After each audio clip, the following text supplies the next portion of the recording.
Oh, how'd you get your abs? Almost 100 days completely sober, no weed, no alcohol. Me, berries, avocado, and that's it. Blueberries, strawberries? Anything that ends with berry, blueberry, strawberry. Dingleberry. Got him! Hi, I'm Nina, and I'm here with Dustin.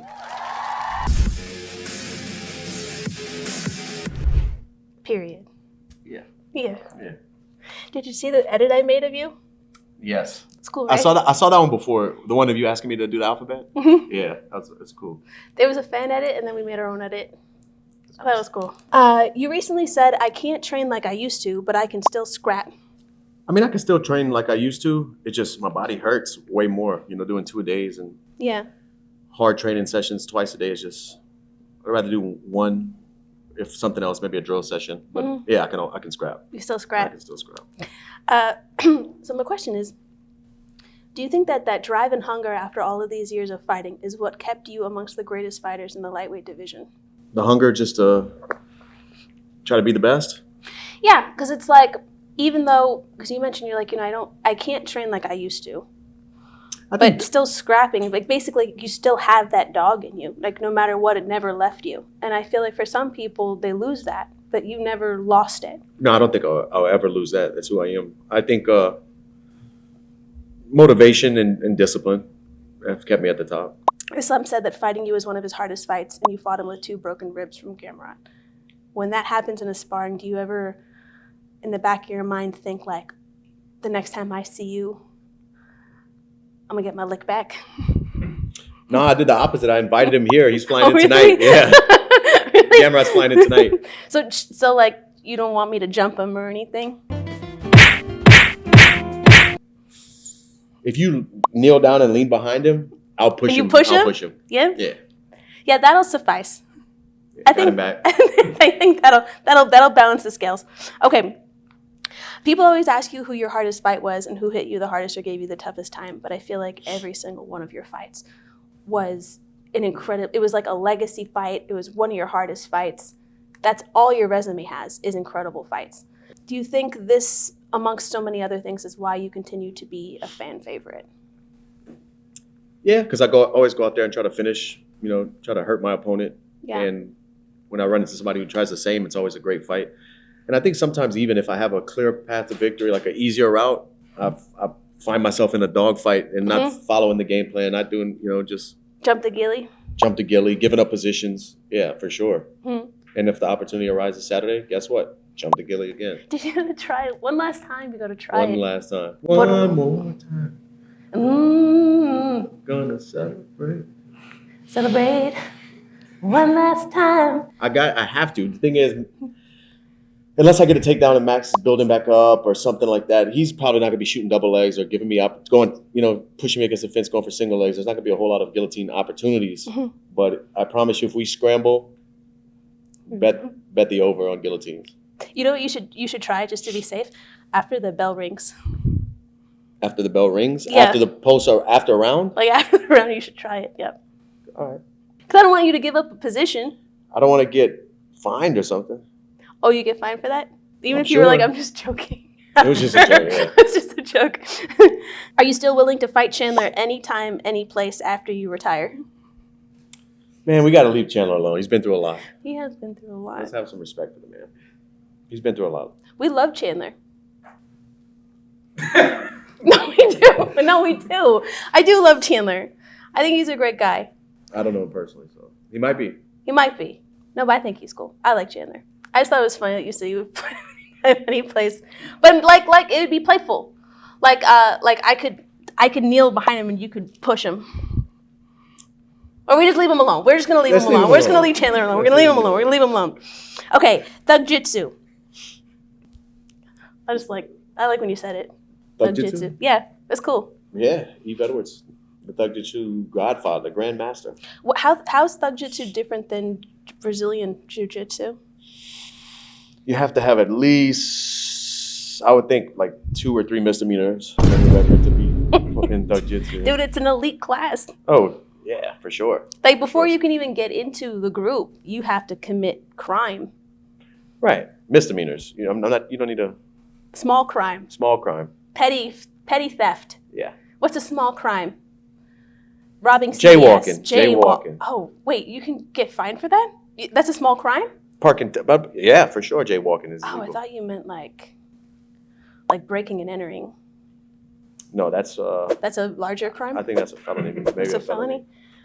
So small crime. Small crime. Thug jiu-jitsu. Okay, in your career, is there anyone that you fought that made you realize I am exactly who I think I am? A bunch of people.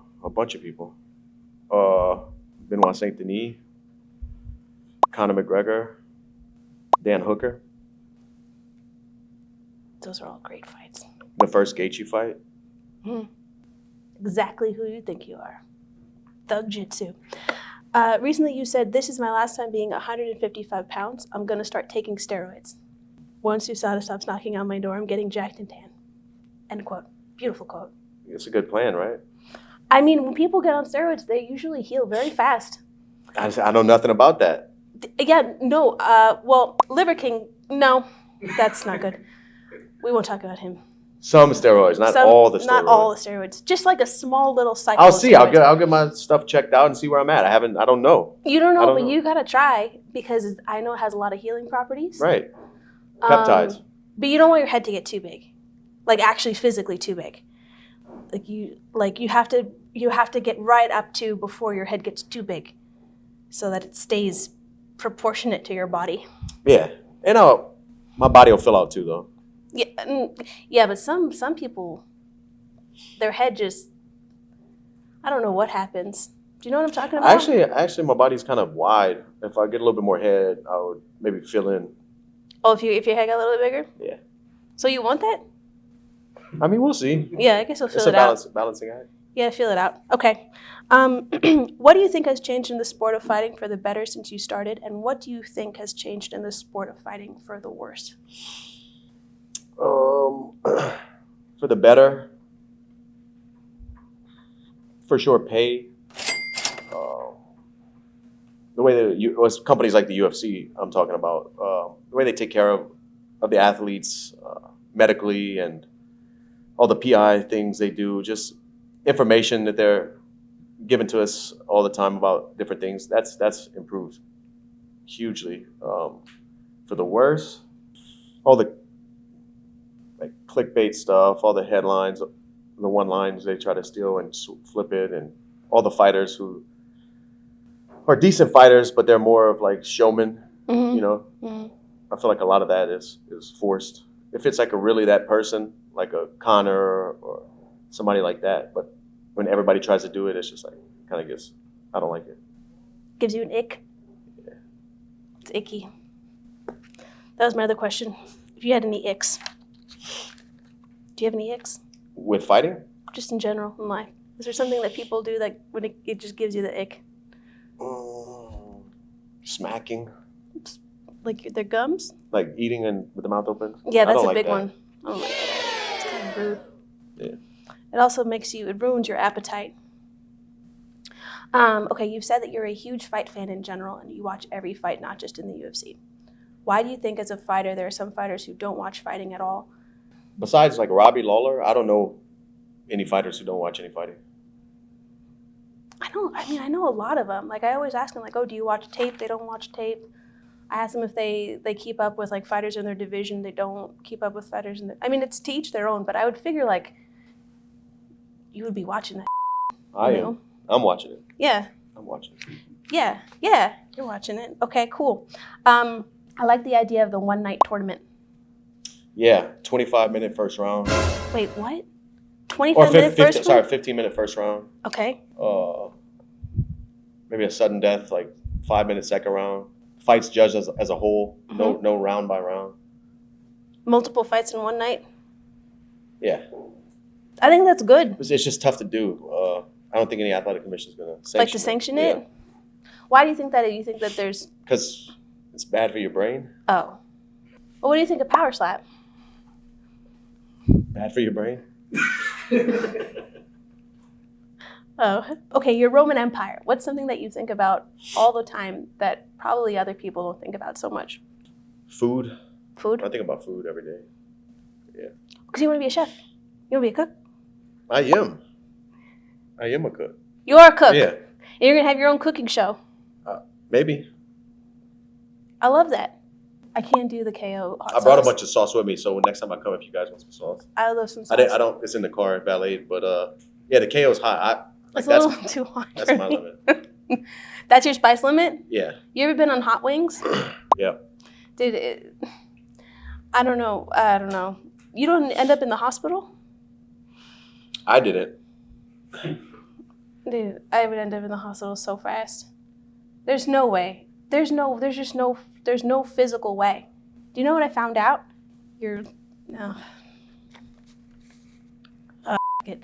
The lips on your mouth are the same skin as your hole.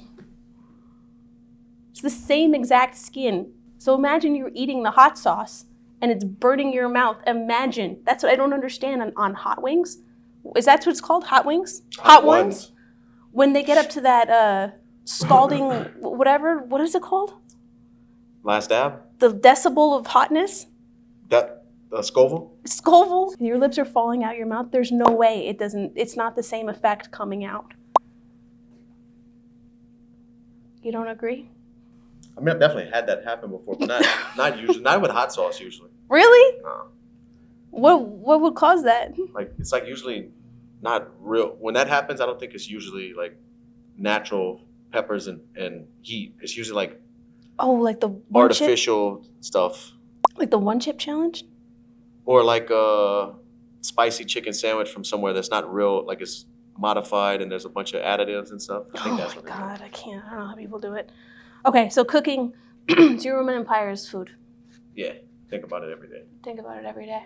What's something you believed in at your childhood that you realized wasn't true when you got older? I mean, Santa Claus? What do you mean? Is that an easy one? What about Santa Claus? What you trying to tell me right now? No, nothing. I was the Tooth Fairy. What about the Tooth Fairy? What are you trying to say right now? Who comes? Who comes at night?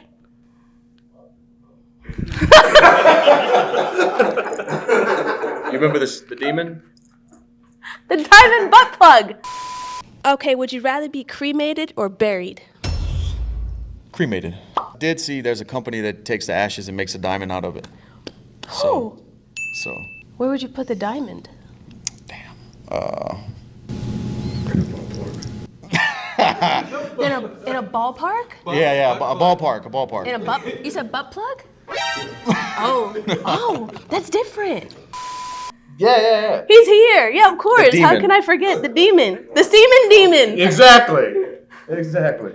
The seaman demon's here, everybody. Shout out to the seaman demon. So you know about the lips and the lips. You heard what he said? Whenever you were like the lips and the butt are the same skin, he goes, yeah, it's foreskin. He said He did? I didn't Yeah. hear that part. Wait, the foreskin's speaking of foreskin, This guy knows about all genitalia skin. is it the same? Is the foreskin the same as the butthole skin? No, I literally saw it on Instagram yesterday. It says that the skin on your lips is the same skin. I'm not trying to be like gross or weird or like whatever. It's science. This is science. No, it is. These are facts. Speaking of,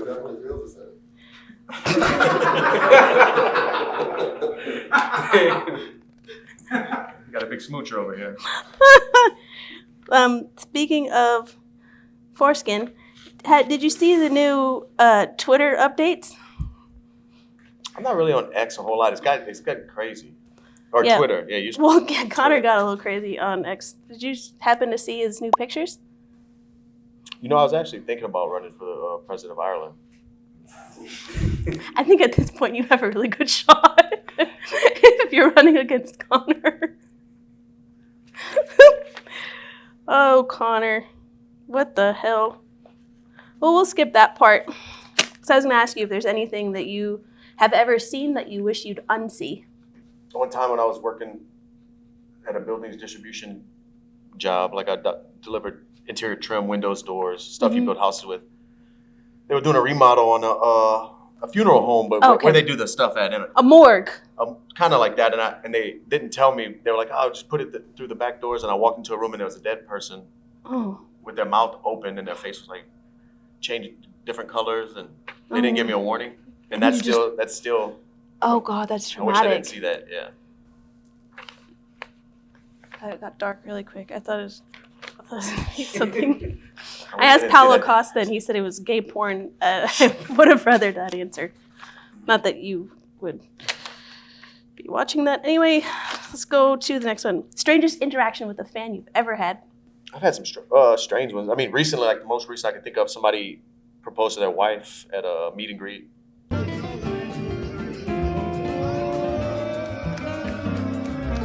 I saw that. Yeah, that was pretty weird. That's just most recent. I'm sure I've had some crazy ones, though. Yeah.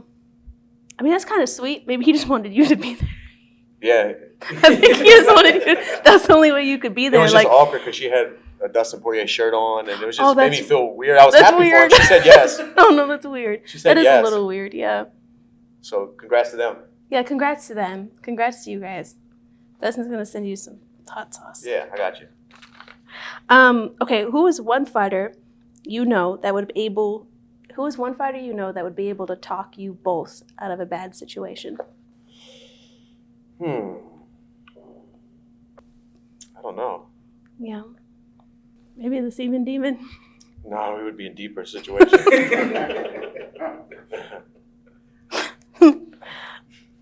Okay, I have another question then. What about who is one fighter that you would want to fight on your behalf in a bar fight?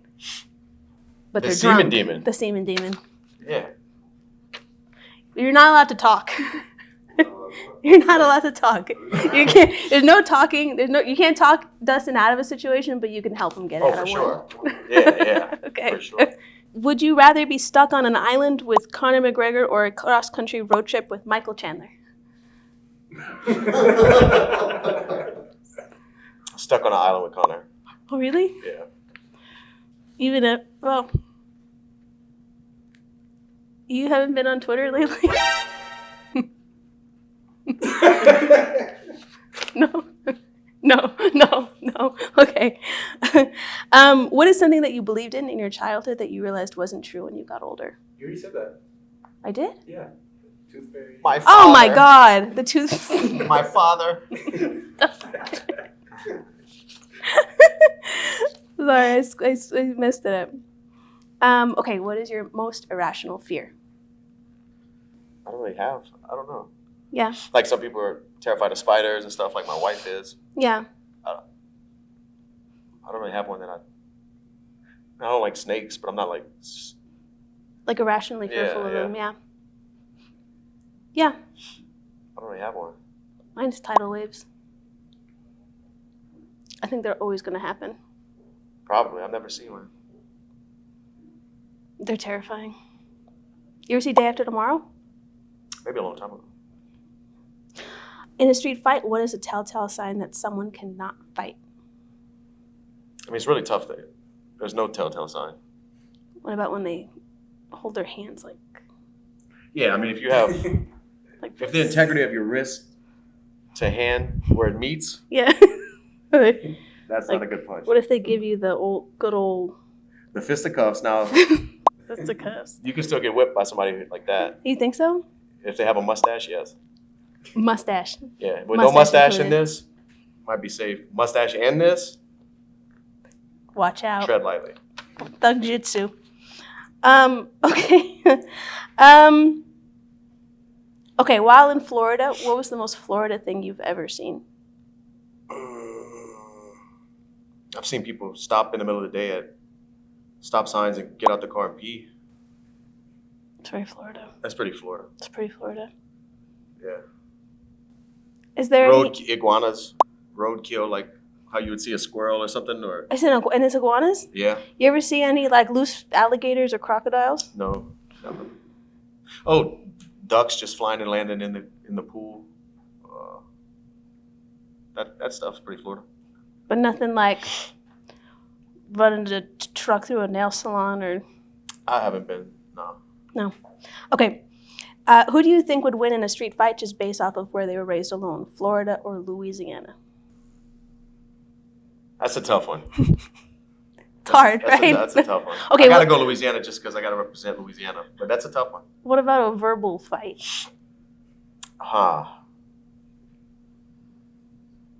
That's a tough one too. I feel like Louisiana has... You guys have your own... You guys have your own vernacular. I would say Louisiana.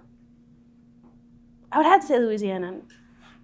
You know, people say like, "Oh, she cursed good." I like the way she cursed. You know the phrase? I feel like that's Louisiana. Yeah, I'll go with Right? that. Louisiana? Go on your side, I don't know. Okay. If you were a dog, what dog would you be?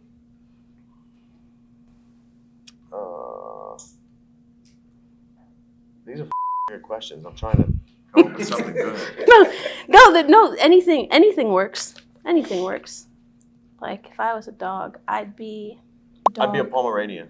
You'd be a Pomeranian? Yeah, because I have one and he's awesome. Dude, are they as friendly as they look? Yeah. Dude, I'd be a...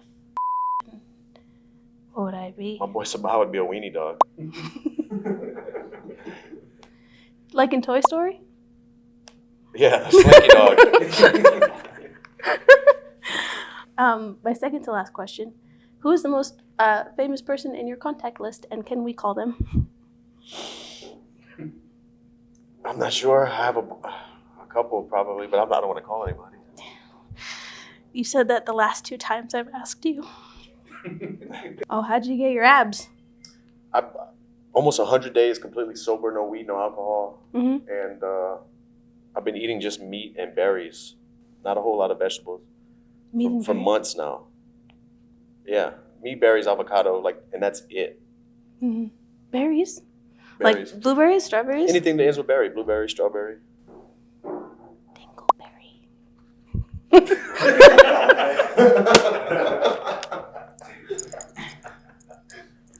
I'm just kidding. Blackberry. Blackberry. Raspberry. Strawberry. Said that one? Said that one. Okay. My last question. It's more of it's kind of like a deep question, but I just wanted to know. So I'm going to read it because it's kind of long.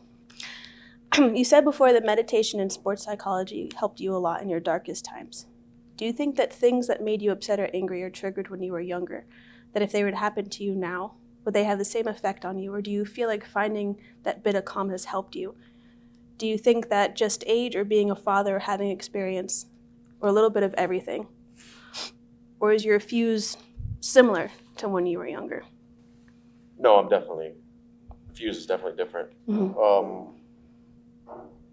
But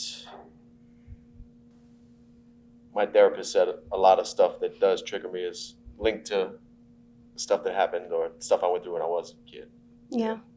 Yeah, I always wondered, it's like, my interviews aren't, I mean, you know what they're like.